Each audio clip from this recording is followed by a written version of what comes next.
Wow, I have missed a lot. I've been gone for a very long time, and honest to goodness, I've tried once or twice when I've had a few minutes to try and record something so I could upload to this channel, just to let people know that I'm not dead. And I haven't even been able to complete that. Something else comes up, get a phone call. It's been a very hectic month here in October. In Florida, I went through that hurricane, so I stopped a few days before that hurricane to start preparing for that, and then there's been so much to try and clean up afterwards, helping different people and things, and a lot with family, and by the end of the day, I get home, and it's late, and at that point, I just want to go to bed. So I'll be honest, I haven't been dead. I have no excuse. It's just that I haven't had the free time to leisurely upload to this channel. Because at the end of the day, I record these things for fun. This is venting. And if I force myself to follow an upload schedule and to, stay up recording and then uploading to YouTube, doesn't take that long. But it's like, if I don't have a bunch of free time to do this, it's not fun. But here we are, 13 days before the election, and yes, while a lot has happened in the time that I've been gone, everything that I was talking about on this channel back when I unknowingly began my hiatus, all of those topics are still relevant, surprisingly. They haven't been resolved. There is still no war with Iran. Israel is still hemming and hawing about their imminent attack on Iran and how they're going to respond. They have, however, been demolishing a lot of villages in southern Lebanon, as Israel is wont to do. That is kind of just the hallmark of the IDF. Is they spend more time operating bulldozers than tanks. And then on the home front, we've got the U.S. presidential election coming to a close. The days have been and the weeks have been blending together so much until just about an hour ago, I was thinking that the election was next Tuesday. And then I realized, no, we're 13 days out. we still got almost 2 weeks. And I guess yesterday was Tuesday. I'm still not quite sure on what day of the week it is. I think it's a Wednesday.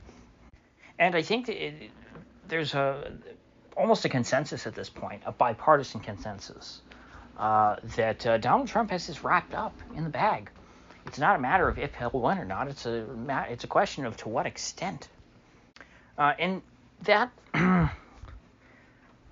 that sort of does make me nervous, because in my young life, the elections that I remember, I guess, only goes back 20 years to 2004 with John Kerry, and I wasn't aware enough in 2004 to really know how to think one way or the other about who I thought was going to win.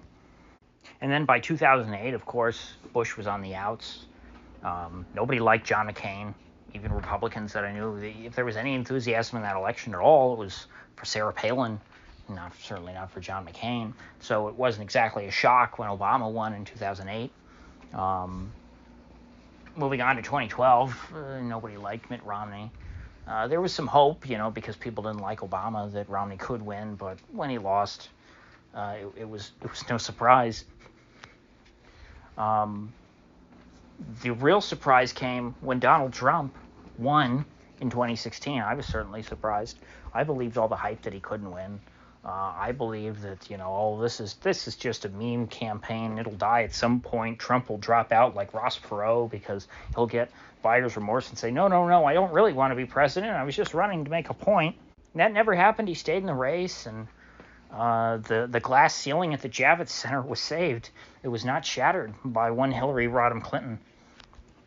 And we had that pathetic, hilarious night where everyone was waiting for Hillary to come out and make her concession speech, and John Podesta came out and said, "She's not giving a concession speech, folks. Go home."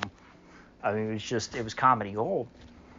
And then 2020 rolled around, and because of certain people that I was listening to, namely, I will give credit to Rich Barris and Robert Barnes. I was expecting that the election was going to be fortified through mass mail-in ballots, and so didn't feel too great about that one. And then, things ended up playing out about as was expected. The election was heavily fortified, and it resulted in Trump being driven from office by one Joseph Robinette Biden. And so in all those cases, in all those presidential elections that I really remember, I never experienced the feeling that the Republican was the favorite to win. Like I said, that was probably the case in 2004. That probably is how I would have felt back then, I think, just based on looking at history. But at the time, I was so young, I didn't feel that way.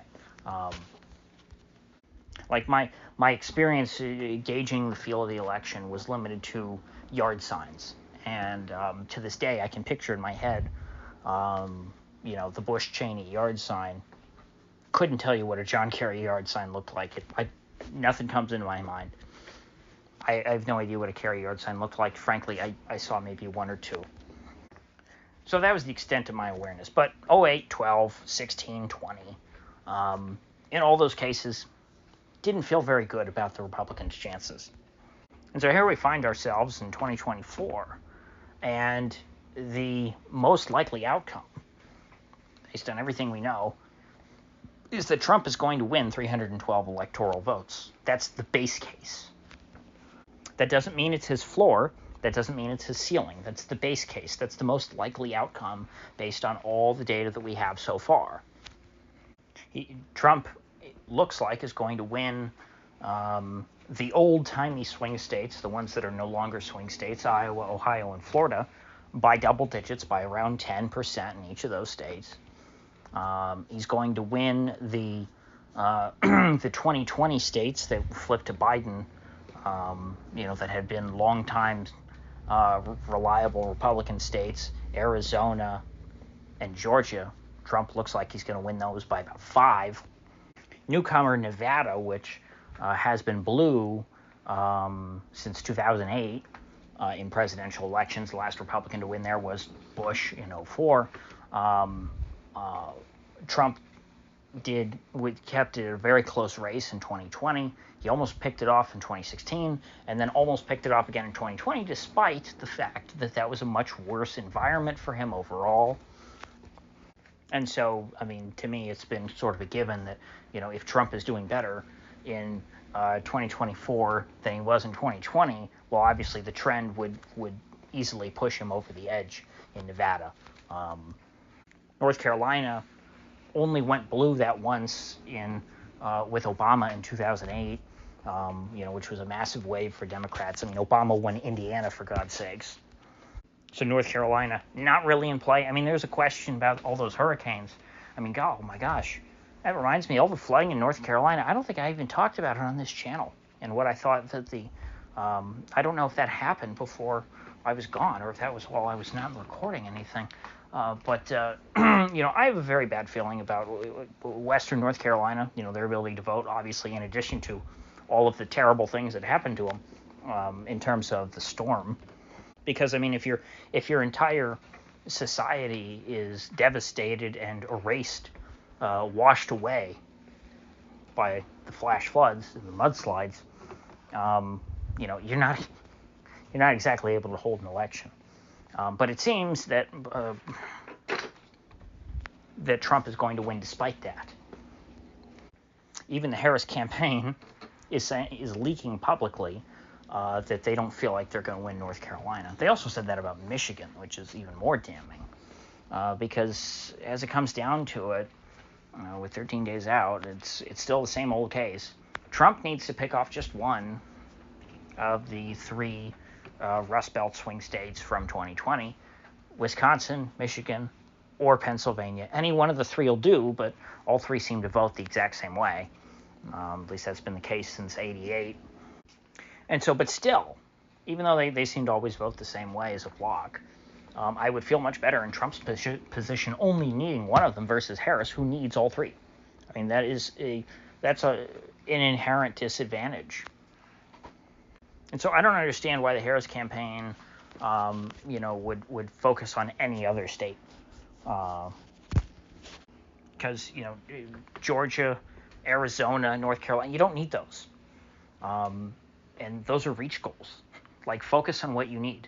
If you don't feel like you are guaranteed to win Wisconsin, Michigan, and Pennsylvania, do not set foot in any other state.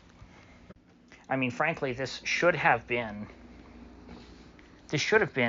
an easier campaign to plan for the Harris folks than it was for the Trump folks. Because the Trump folks, they were, at the beginning, they're going to be worried about Arizona, Georgia, and North Carolina. They needed to make sure that they shored up their defenses there and that they were going to stay on top.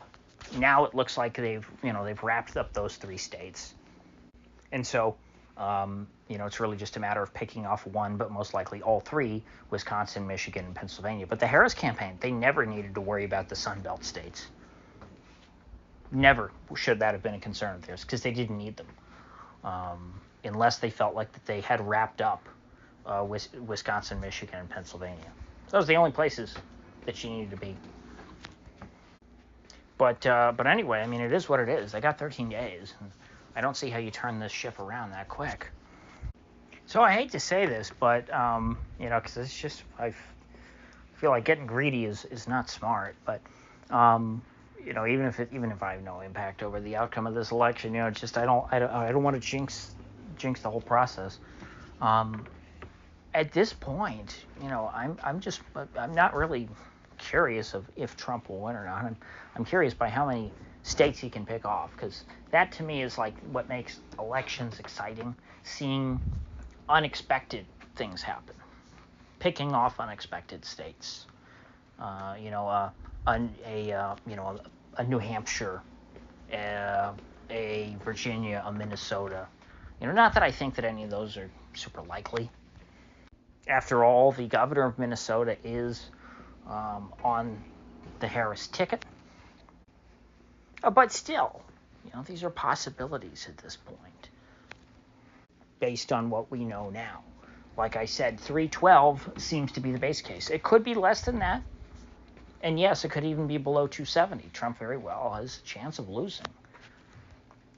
But based on everything we know, his chances of winning are well over 50%. And so if the median outcome essentially is 312,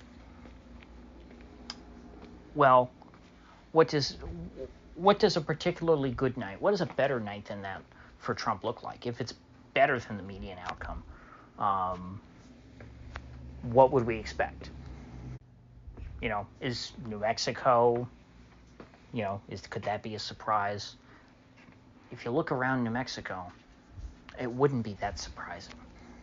If Trump ends up, picking off Nevada and then winning back Arizona, well, at that point, New Mexico becomes a big blue island in a sea of red. If Arizona swings back towards Trump by like 6 points or so, and Nevada ends up flipping red for the first time in 20 years, well, you know what Southwest state also was red 20 years ago? Oh, that's right, it was New Mexico. These lines that we draw on the map to separate states, they're just sort of penciled in. They're not hard divisions. These states do not exist in a vacuum. There's plenty of cultural overlap between New Mexico and these other Southwest states. So that's just something to keep an eye on.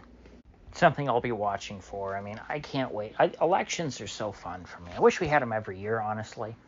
I think that 4 years for a presidential term in the modern age, it's just way too long. These guys get way, I think it'd be great if we could knock them out and then get a new guy in. And here's the other thing.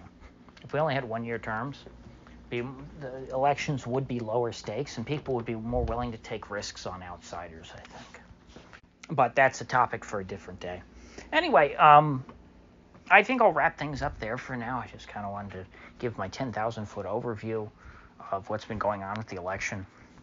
Since I haven't been here, I haven't had a chance to talk about this with anyone. So thank you for listening, and I will see you folks back here in the next one.